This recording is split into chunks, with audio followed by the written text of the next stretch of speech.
Olá, telespectadores da TV Prevê. Estamos iniciando mais um programa É Direito e hoje a minha convidada é a doutora Cristiane Canelas, que é professora do curso de Direito do IESB Prevê, em várias disciplinas, principalmente na área de família e sucessões, e que hoje veio ao nosso programa para falar sobre as modificações na lei do divórcio. Tudo bem, doutora? Como vai, professor? É um prazer estar aqui. O prazer é nosso, doutora, em tê-la aqui no nosso programa para falar sobre esse tema, né, que sempre foi um tema polêmico, né, a lei do divórcio, que passou recentemente por algumas modificações, né? A lei do divórcio já data, acho que da década de 70, do senador Nelson Carneiro, não é isso, doutora? 77. 77, isso. E recentemente nós tivemos uma modificação. A senhora poderia descrever que mudanças foram essas? Claro. Recentemente, no dia 13 de julho de 2010, foi publicada a emenda constitucional número 66, né, que alterou o parágrafo 6º do artigo 226 da Constituição Federal, que versa sobre a dissolução da sociedade conjugal. Anteriormente, havia a necessidade de um processo prévio de separação judicial e, posteriormente a esse processo, 1 ano, né, para conversão em divórcio. Ou 2 anos da separação de fato do casal para ação de divórcio. Essa emenda constitucional número 66, ela veio alterar o parágrafo 6º do artigo 226, no sentido de não há mais um prazo específico para a ação do divórcio. A qualquer tempo, o casal que queira ter dissolvido a sua sociedade conjugal, ele pode postular junto ao judiciário e ter, né, dissolvido o seu casamento. Agora, doutora, explica para os nossos telespectadores, tá, a diferença entre a separação judicial, o divórcio e o desquite. Ainda existe o desquite ou acabou? Não, o desquite ele deixou de existir desde a época do divórcio. Quando o divórcio entrou no nosso ordenamento jurídico, não existiu mais o desquite. A diferença entre a separação judicial e o divórcio, ela é muito simples, como se fosse 2 círculos, um dentro do outro. O círculo maior é o divórcio, né, que estabelece o vínculo conjugal. O círculo menor dentro, né, do círculo maior é a separação judicial. A separação judicial, ela dissolvia o regime de bens entre o casal e os deveres de coabitação e fidelidade recíproca. Então, a partir da separação judicial, os casados, né, poderiam viver em casas separadas e não tinham mais a obrigatoriedade de serem fiéis uns aos outros. Poderiam, então, a partir daí, manter novo relacionamento. Isso aí, doutora, é o que se chama de separação de corpos ou não é propriamente isso? Não, separação de corpos, as pessoas se separavam de casa, mas não havia a intervenção do Estado. A separação judicial, ela era um pedido, uma ação judicial homologada pelo juiz, em que ali estaria dissolvido o regime de bens, né, com que aquele casamento foi constituído, e o dever de fidelidade recíproca e o dever de coabitação. Mas, veja bem, com a separação judicial, os cônjuges não poderiam ainda contrair novo matrimônio. Poderiam, sim, viver em união estável com outra pessoa, mas não poderiam contrair novo matrimônio. Teriam que aguardar o lapso temporal de 1 ano da data dessa separação judicial para que fosse feita a conversão em divórcio. E, posteriormente, no divórcio, sendo dissolvido o vínculo matrimonial, que nós podemos chamar de o casamento propriamente dito, não é? Essa pessoa, então, poderia novamente contrair um novo matrimônio. Então agora não precisa mais desse prazo de 1 ano, é isso com essa emenda? Quer dizer, é feita a separação judicial, pode-se contrair o matrimônio na sequência? Não, professor, não existe mais. Essa é a diferença. Com a alteração do parágrafo 6º do artigo 226 da Constituição Federal, hoje existem 2 entendimentos, ainda tanto jurisprudenciais como na doutrina, de que essa nova emenda, ela revogou tacitamente ou presumidamente a legislação infraconstitucional que versava sobre a separação judicial e a separação extrajudicial, que também era uma novidade no nosso ordenamento jurídico, né? O casal que, sendo todos não tivessem filhos menores, poderiam, então, fazer a separação extrajudicial em cartório. Então, essa alteração, com a emenda constitucional 66, não há mais a separação judicial, e sim o divórcio. Agora não há mais a necessidade desse processo prévio de separação. As partes já vão diretamente para o divórcio. E essa questão do cartório, então, é bom que o telespectador também entenda, ainda é possível, porque é possível ir até o cartório e pleitear o divórcio, quando não há filhos, quando esse procedimento mais simples, vamos dizer assim? Quando não há filhos menores. Menores. Quando há filhos menores, há necessidade da intervenção do Ministério Público, que age como interesse, né, protetor do interesse do incapaz. Então, havendo filhos menores ou incapazes, muitas vezes o casal tem um filho maior, mas ele é incapaz, né? Que é chamado o filho especial.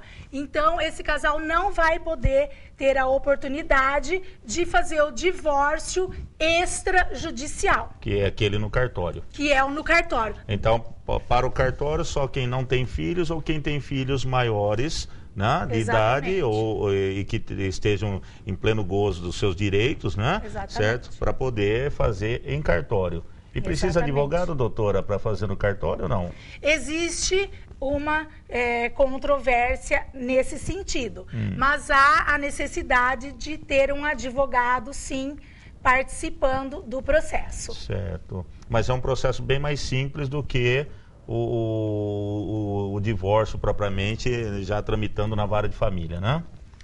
Ou não? Eu não vejo diferença de trâmite, porque em sendo consensual, tanto um contra o outro, basta uma petição assinada por ambos, né? Ali vão ser reduzidos, né, a termo o acordo daquele casal, as cláusulas que eles gostarão de estabelecer. Esse processo vai ser levado à homologação e nós teremos uma sentença homologatória. Diferente que no cartório não é uma sentença homologatória, sim, não é?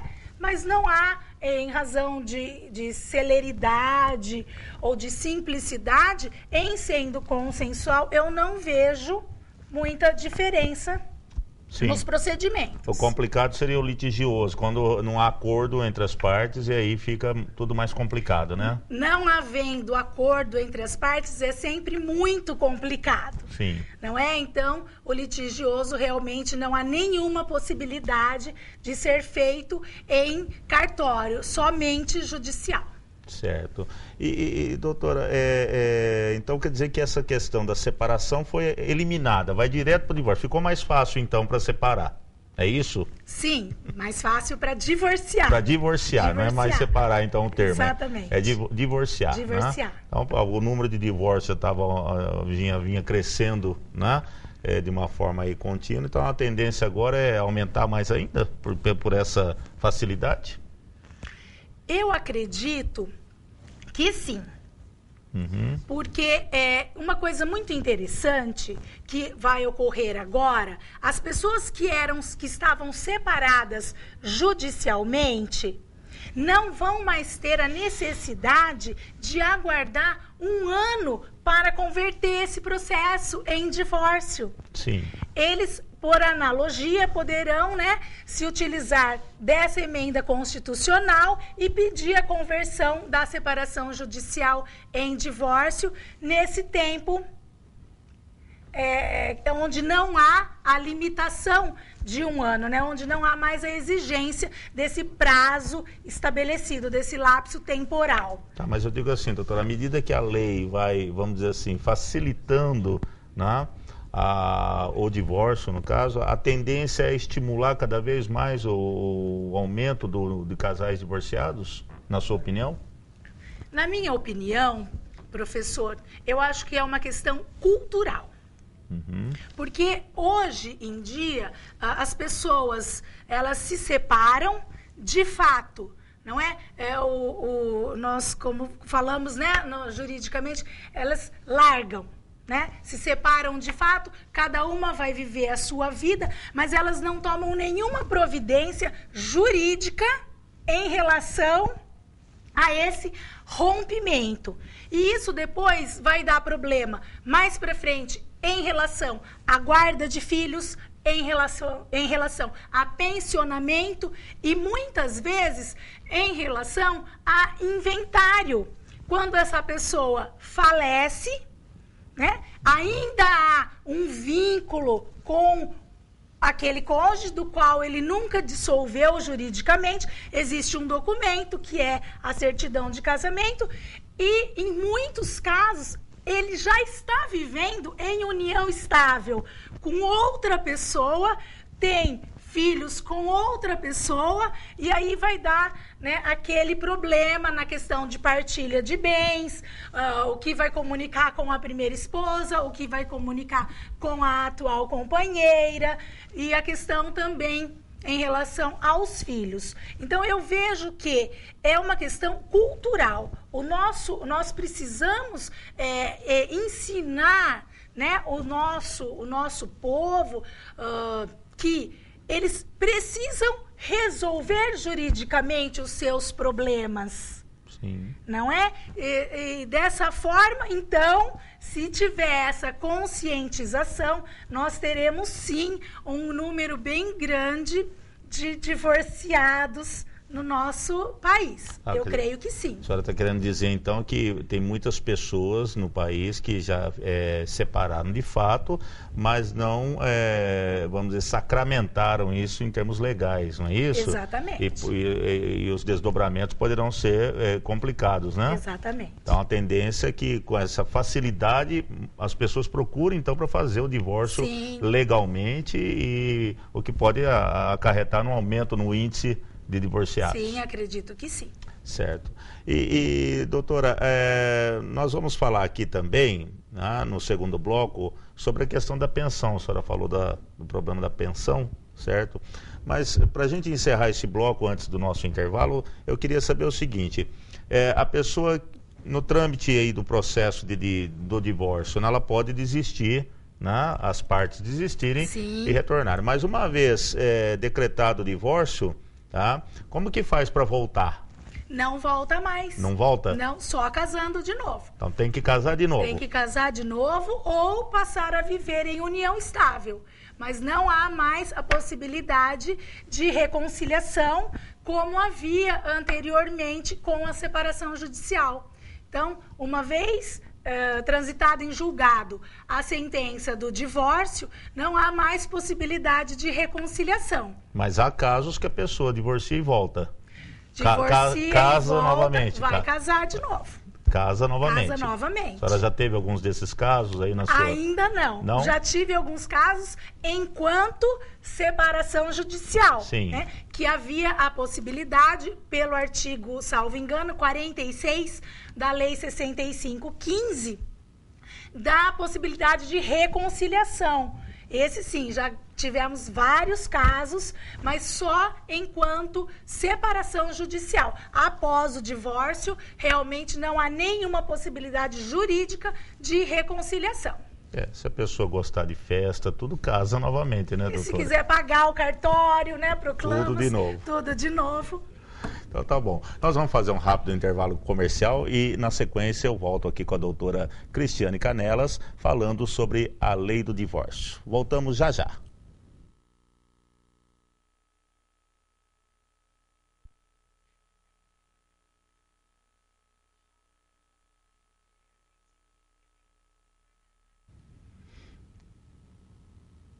voltamos com o programa É Direito, hoje entrevistando a doutora Cristiane Canelas, que é professora do curso de Direito do IES-Prevê e advogada militante em nossa cidade, falando sobre a lei do divórcio. Doutora, no primeiro bloco a senhora falou sobre a questão da pensão alimentícia, né? Certo? Uma vez divorciado, né, a pensão cabe somente aos filhos. Não tem aquele negócio de a mulher achar que ela vai ter pensão do marido ou vice-versa. Quer dizer, só para os filhos a pensão? Somente para os filhos. A pensão alimentícia, ela vai ser devida aos filhos menores do casal e os maiores que estiverem cursando universidade. Essa daí, doutora, é a diferença lá para o desquite, porque no desquite parece que a mulher poderia pleitear a pensão, né, para o homem e vice-versa. No divórcio não pode. Existia isso da mulher? Na separação judicial, também. Sim, havia possibilidade de ficar tanto acordado na separação, nos termos, né, da petição de homologação, a pensão alimentícia para a mulher ou também, em alguns casos, para o marido. Sim. Né? Então, em havendo a conversão dessa separação em divórcio, poderiam ser mantidas as cláusulas, ser mantidas as cláusulas, ou extinguia a pensão alimentícia devida à mulher. E essa pensão também, ela era extinta quando a pessoa passasse a viver com um novo companheiro, ou se ela contraísse novas núpcias. Então, nesse caso, haveria, né, a exoneração do pagamento de pensão alimentícia. Após o divórcio, rompido o vínculo conjugal, não há mais condições jurídicas de se pleitear, seja a mulher quanto o marido, o pedido de pensão alimentícia. Sim, mas então, doutor, é o seguinte, a separação judicial, ela continua existindo, então, com essa emenda 66? Ou ela foi extinta e vamos direto para o divórcio? Ficou essa dúvida. Existe ainda a separação judicial e depois vamos para o divórcio? Quer dizer, é uma pré-condição para o divórcio ou não? Vai direto para o divórcio e, uma vez tendo a sentença transitada em julgado, liquidou o assunto? Essa é uma questão, professor, de interpretação, né? A doutrina e a jurisprudência ainda não têm um posicionamento consolidado a respeito. Porque, veja bem, foi em julho, sim, né? Então, nós estamos ainda caminhando com esse novo instituto. Eu creio que a posição mais acertada a respeito da emenda constitucional número 66 é que ela revogou tacitamente a separação judicial, que ela revogou o texto, a legislação infraconstitucional. Por quê? Porque a lei de introdução ao Código Civil, ela diz que uma lei, ela faz com que a outra deixe de valer ou de existir em 3 casos, não é? Quando ela é expressa, quando ela é tácita. Quando ela é tácita é quando ela é juridicamente incompatível. Ou quando ela é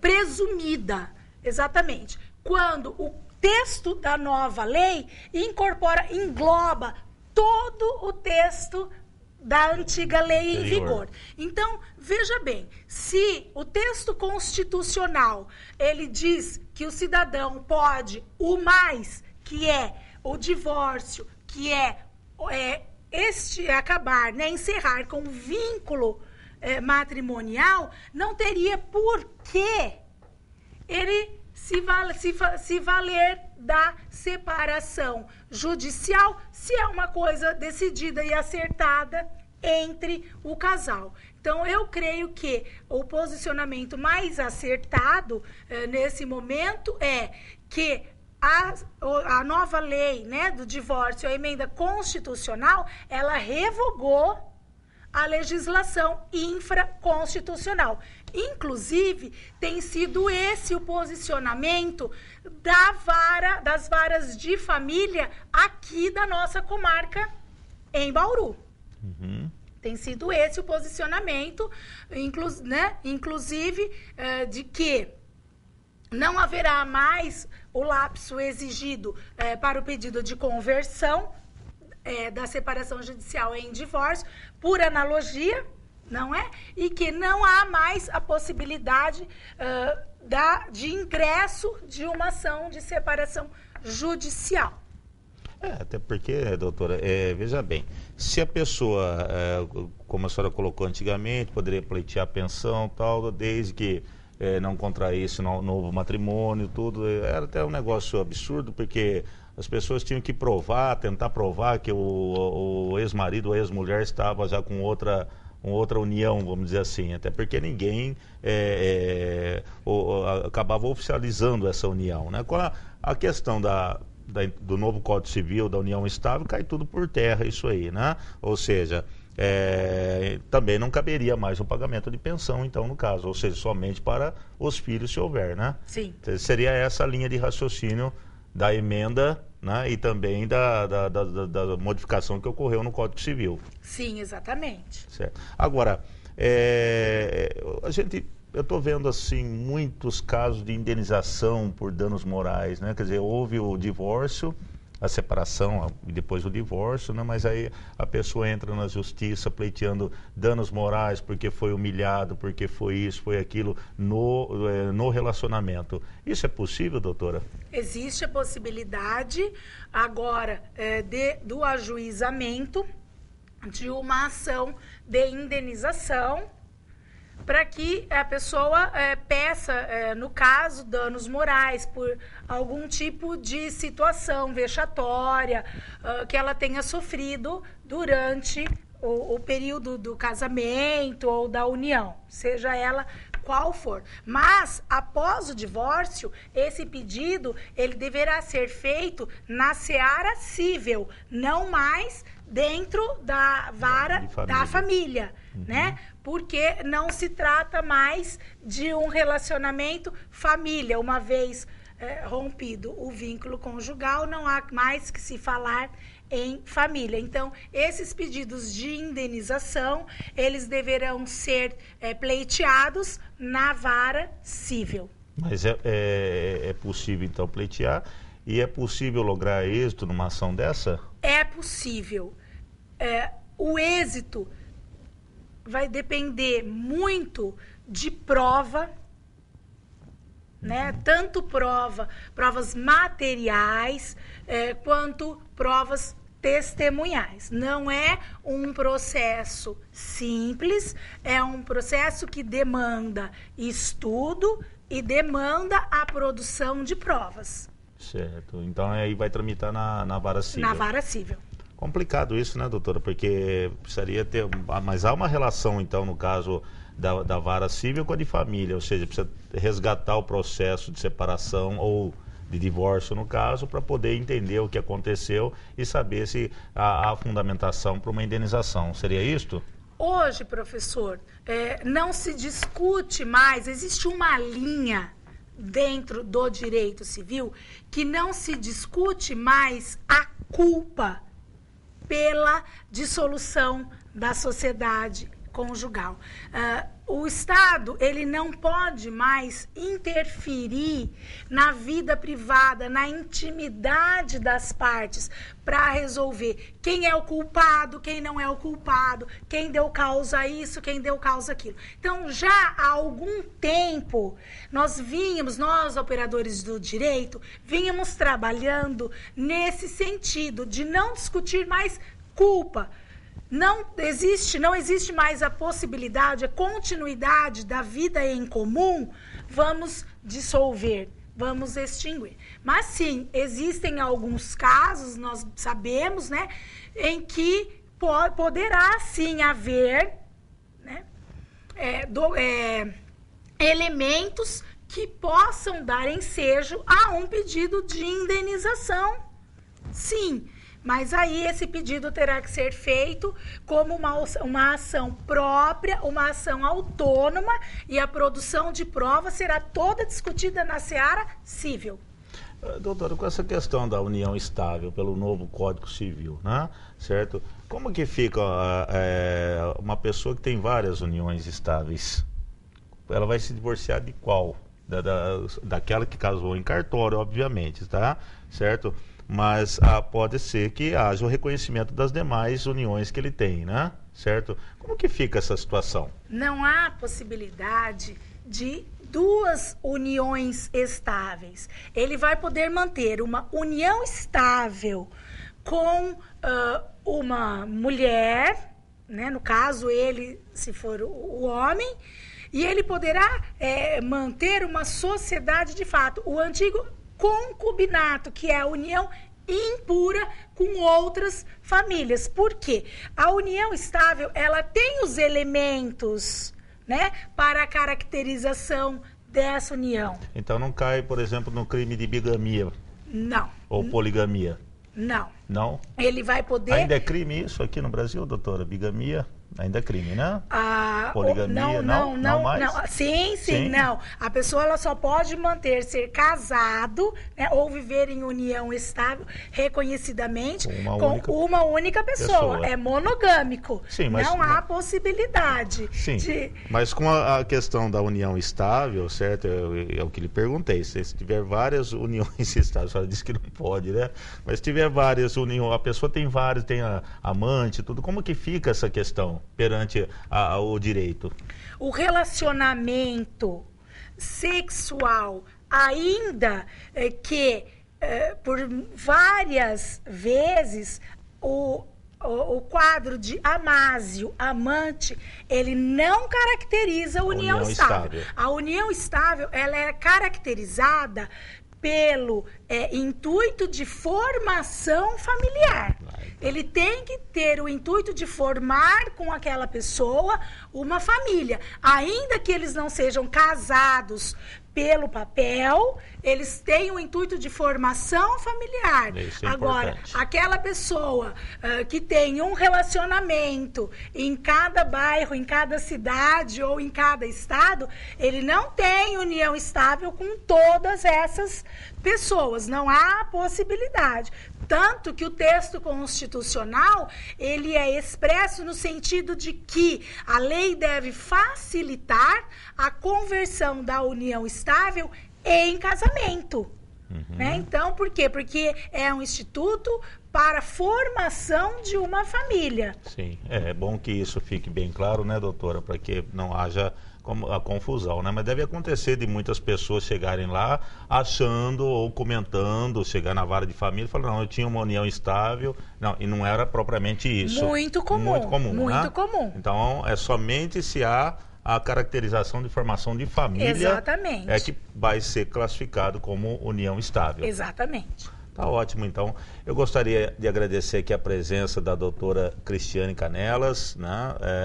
Advogada aqui em Bauru, professora do curso de Direito do IES-Prever, que veio falar sobre a modificação, a emenda 66, né? Que nós tivemos na lei do divórcio, né? E muito esclarecedora, acredito eu, para os telespectadores, para que possam entender, viu, doutora, essas diferenças. É muito importante aqui no nosso programa É Direito, né? Espero contar em outras oportunidades aqui com a sua presença, esclarecendo mais detalhes sobre a lei do divórcio. Eu agradeço. Eu vou, inclusive, logo nós vamos colocar aqui um e-mail para perguntas, né? E seria interessante até o nosso convidado aqui responder posteriormente os e-mails, né, dos interessados, e eu mesmo aqui no ar esclarecer dúvidas, né, dos nossos telespectadores diretamente. Então, muito obrigado, doutora. E eu peço a você que continue assistindo a programação da TV Prever. TV Prever, o canal da educação.